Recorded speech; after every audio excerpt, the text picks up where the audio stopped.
Hey, what's going on? I got another question today, and this one is from Tony P. And he says, "Hello, definitely like the videos. My question pertains to arm slot.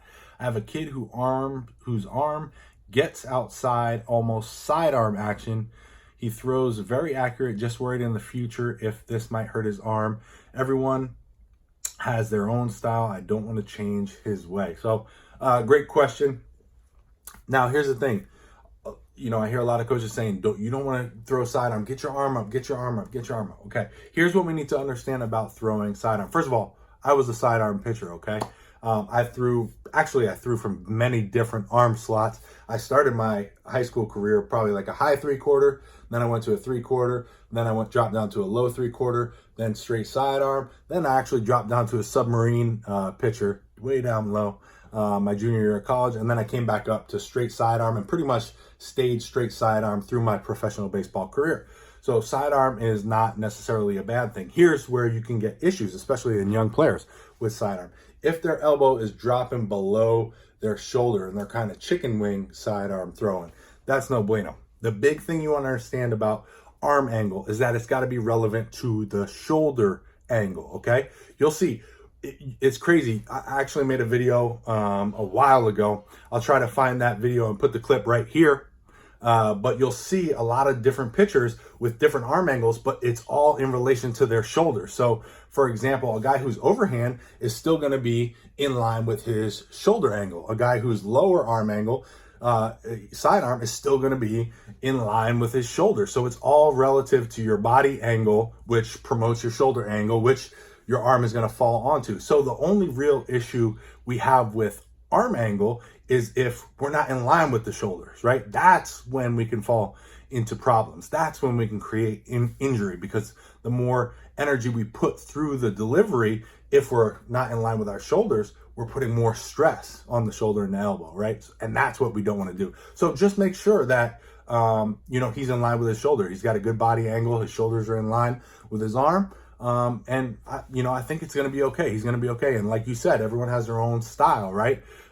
Trying to change a young athlete to go from, especially if he's feeling comfortable, right? If he's feeling comfortable and it's working, and of course, if he's in line, then I wouldn't mess with it. Stick with it, because the last thing we want to do is try to force him to change.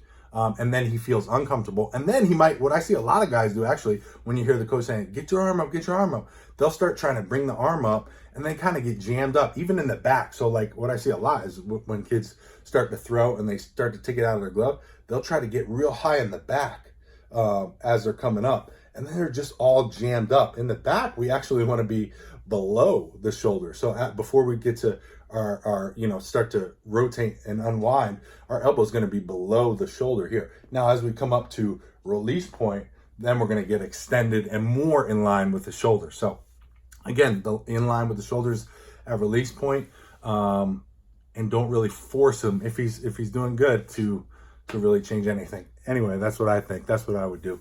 That's a great question. Thank you so much. In fact, Jeff Freeborn of Sidearm Nation, Roy Smith, former major league pitcher, sidearm guy, and myself, we got together and we made a program about sidearm pitching. So if your young player is a sidearm pitcher, there's nowhere else, no better place to learn from than what we put together for you in those videos. So I'll leave a link to that down below. It's some really good stuff. I really do recommend anyone who's struggling as a traditional pitcher, like say you're a high school guy who's just not, wants to play in college or whatever, just doesn't have that velocity, maybe throwing high 70s, low 80s, knows he wants to play in college, possibly professional baseball, but just is struggling to find that velocity. Dropping down may be a way to get yourself in the door. It was a huge benefit for me dropping down. When I found out my true arm slot and I figured it out, that's when I got drafted and had a lot of success, right? So, I was always told, get your arm up, get your arm up, get your arm up. And I was a higher velocity guy too, but changing down and getting more depth and movement on the ball was just so beneficial to me. So I definitely recommend anyone struggling to throw from a certain arm slot, like a traditional arm slot, try it out, because it is super beneficial. And again, we've got a great resource for you. Just check it out at the link below, and I think you guys will love it. So Thank you so much for that question. It's a great question. If you have any questions, drop them down below, whether it's about pitching or hitting or anything baseball related. I'd love to answer it if it's a good one. And of course, if I brought you any value in this video, I would appreciate it if you click that subscribe button with the bell notification right next to it. This way you'll be notified anytime I upload new videos. And, you know, I really want to put up some good ones coming up here in the near future. So I don't want you to miss those as well. Thank you so much, guys. And I will talk to you in the next video.